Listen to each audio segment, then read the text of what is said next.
Hello, how are you? A lot of people have been asking me to talk about a natural sweetener that's being used more and more. It's a sweetener that doesn't raise blood sugar, doesn't cause insulin spikes, protects the heart, and even feeds the good bacteria in our gut.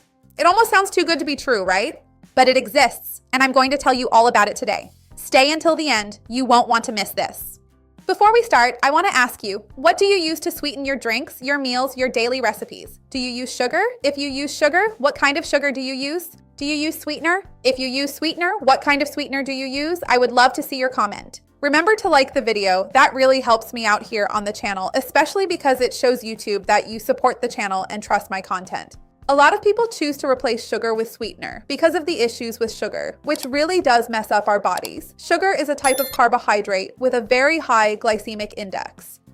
Sugar doesn't have any kind of vitamins, minerals, fiber, or antioxidants. So it's a completely empty calorie that is absorbed very quickly, causes insulin spikes, and in large amounts can increase abdominal fat accumulation, metabolic syndrome, insulin resistance, and weight gain. So over time, many people have been trying to find a healthier alternative to sugar, and there are many sweeteners that have been studied as time goes on. In fact, I don't know if you've seen it, but I have a playlist here on the channel about types of sugar and sweeteners, where I talk more about brown sugar, demerara sugar, honey, erythritol, xylitol, and stevia. And so many people have asked me to come and talk about this other sweetener, which is being used more and more, which is monk fruit.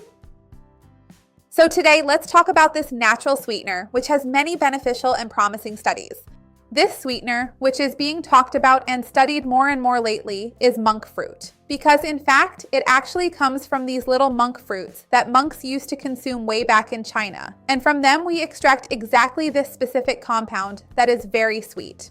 In fact, the sweetness of monk fruit comes from compounds called mugrosides, which are natural antioxidants and not sugars. And it can be up to 300 times sweeter than sucrose, the table sugar, but without calories and without impacting blood sugar levels. So it's very interesting because mugrosides are metabolized by the small intestine, and they reach the colon intact, the final part of the intestine, where they are fermented by good bacteria. Isn't that wonderful? So unlike other types of sweeteners that can disrupt the gut flora, it can actually help improve the microbiome, the gut flora. So it ends up reducing systemic inflammation, improving heart health as a bonus because it improves gut health.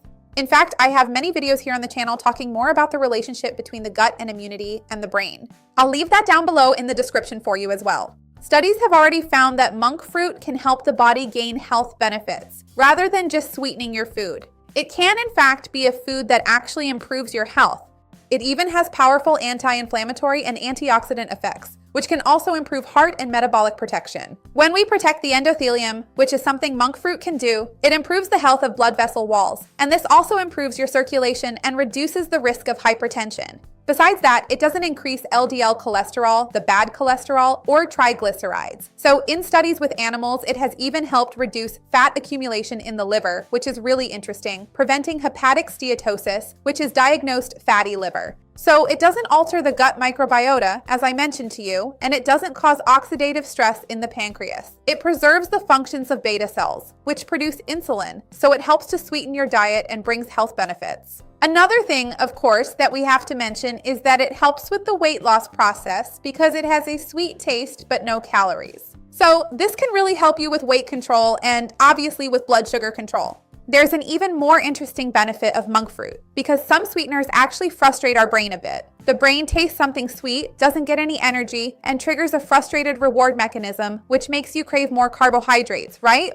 This changes your sense of taste a bit and makes you want to eat more, even leading to cravings or compulsive eating for some people. Monk fruit doesn't do that. It doesn't trigger this response. It doesn't trick the brain's dopamine-insulin axis, so it even helps reduce cravings for sweets. If you have a sweet tooth and find it hard to control your intake of carbohydrates or sweets, using monk fruit as a substitute for sugar could be a good option for you. These mugrosides found in monk fruit can also help the brain and mood because they have a neuroprotective effect. They reduce the action of free radicals in the brain and improve the sensitivity of dopamine receptors, which can help with issues like food cravings and overall well-being, especially when people switch from artificial sweeteners to monk fruit. There is also this connection between gut function and dopamine, with the production of neurotransmitters that are formed in the gut, enter the bloodstream, and then reach the brain to perform their roles, right? So, since it is safer and more stable for the gut, it also helps with brain function, promotes a good mood, and definitely helps prevent those mood swings as well. Another interesting detail is that monk fruit is not bitter, because many people know that stevia exists, which is a natural sweetener, super healthy, but they can't use stevia because of its bitter aftertaste. Monk fruit, on the other hand, is truly sweet. So if you're someone who has a harder time replacing sugar with natural sweeteners, like stevia for example, because of the taste, monk fruit might be a good option for you. When you're choosing monk fruit, or when you're buying a particular monk fruit product, be sure to check if it has any kind of blend or association.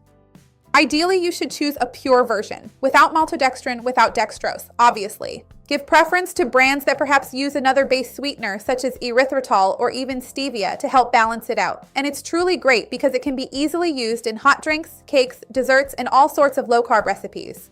And the ideal amount of it is very small. The ratio is not 1-to-1, because as I told you, it can be up to 300 times sweeter than sugar. So with just a little monk fruit, you can use it daily to get the sweetness you want. So even though it's a bit more expensive, since you use so little, it lasts a long time, and it might be an interesting option for you to add to your daily routine. Tell me, did you know about this sweetener, and are you going to start using it or not? If you already use another sweetener, which one is it? I would love to see your comment. Remember to like the video, it helps me a lot, and share it with someone who will enjoy it, with someone who needs it. Let's expand this chain of kindness. That's what I want with the channel. See you next time. Bye.